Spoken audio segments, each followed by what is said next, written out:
Everybody!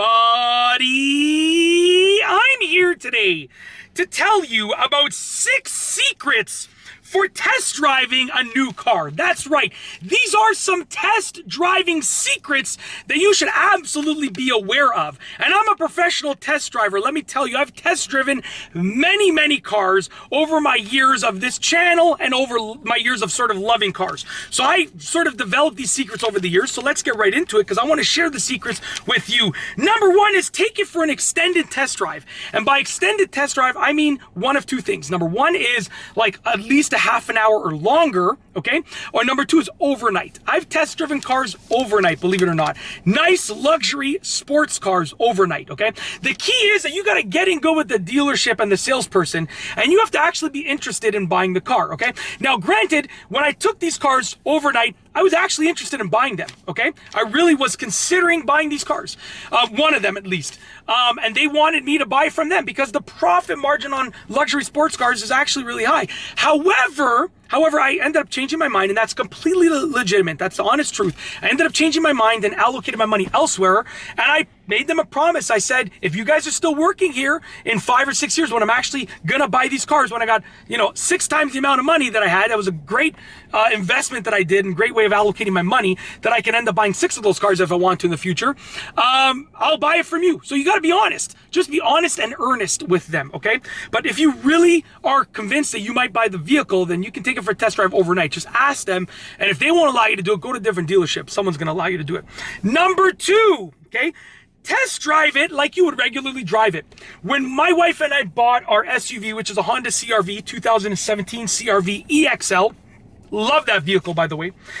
We test drove it as if we were actually going to be using it. We brought the stroller, we loaded the stroller in the trunk before, when she was pregnant with our first son, before we actually had any kids. We drove it as if we would regularly be using it. You want to take this thing for a drive regularly, okay? Because you want to know how it's going to react and respond to your regular driving situation, okay? Number 3, act interested. So hopefully you are actually interested and you're not just trying to go for a joyride, but even if you're not interested, you want to act interested. Car salespeople can smell someone who is just wants to take the car for a test drive like dogs sniff their treats, whatever the case is. Bad example, but basically, you don't want to just take it for a joyride, and I don't suggest it, but even if you are just test driving it, because maybe you want to buy that car in 10 years from now and you want the motivation. I've done that before, where I just drive the car for a test drive because I want the motivation, right? I'm not intending on buying it now, and that was a total different scenario than I mentioned for the first example, but you want to act like you're interested, really be interested. Don't just go in and ask for a test drive. Look at the car, talk to the salesperson, price it out, pick a trim level, pick a color, pick your options, then go for a test drive, okay? It takes a little bit more time, but you're more likely to get the test drive.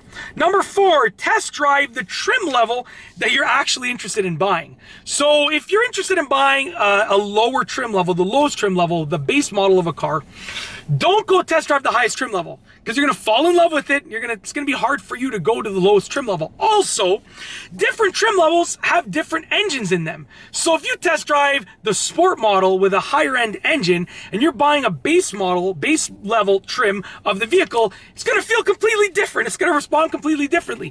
Even different suspensions, different size rims, they make the world of a difference. So test drive the trim level that you're interested in buying, or at least know what the differences are. Because if it's just technological differences or just different aesthetic features, then at least you want to know what the differences are. Number 5, get to know the car before driving it. Don't just get in the car and just start driving, okay? Learn where all of the levers and buttons are. It's super important for the safety of you and for the safety of the car salesperson if they're with you, okay? But hopefully they're not, which I'll go over in a moment. But get to know the car before driving it. Just really get to know everything about the car and take it easy at the beginning. Really just go light on the accelerator pedal, maybe go around the parking lot a couple times, then take it onto the road, okay? Last but not least is secret number 6, go without the salesperson, okay? You can do this. They're going to tell you they don't do it, but you can do this, okay? As far as I know, there is no requirement for a salesperson to go on a test drive with a person. They do it because their managers try and, really make them do it. But if you're willing to buy that car, and if they're going to make a good amount of profit on that car, they'll be likely to let you go alone. Just say, listen, I don't want you trying to sell me the car, and I want to really take the car for a drive, if you know what I'm saying. You really want to try out the car, if you know what I'm saying. You really want to give it a go, per se. Okay, let's face it, you want to test the power of the car. Let's just face it. You want to see how it handles appropriately. So you want to make sure that you're going without them. You really want to push for that. And also, if they're in the car, they might they might be telling you, trying to oversell you on the car. They might be trying to tell you about the features and stuff. What I recommend is that you tell them, listen, tell me about all of the features now. Tell me about everything that you would tell me about during the test drive now, before the test drive. All the power features, all the technological features, and then I'll test drive it myself. You tell me about the route that you want me to take, and I will take it. That's totally fine. You're gonna have to give them your license, show them your license, your insurance, your whatever the case is. You're gonna have to show them that you're actually legit and interested, but it's worth it to test drive the car without them inside of it, okay? You can do it, just push for it. That's it. Those are 6 secrets for test driving. I'll say that again because that came out a little bit weird. Those are 6 secrets. I gotta get pumped up.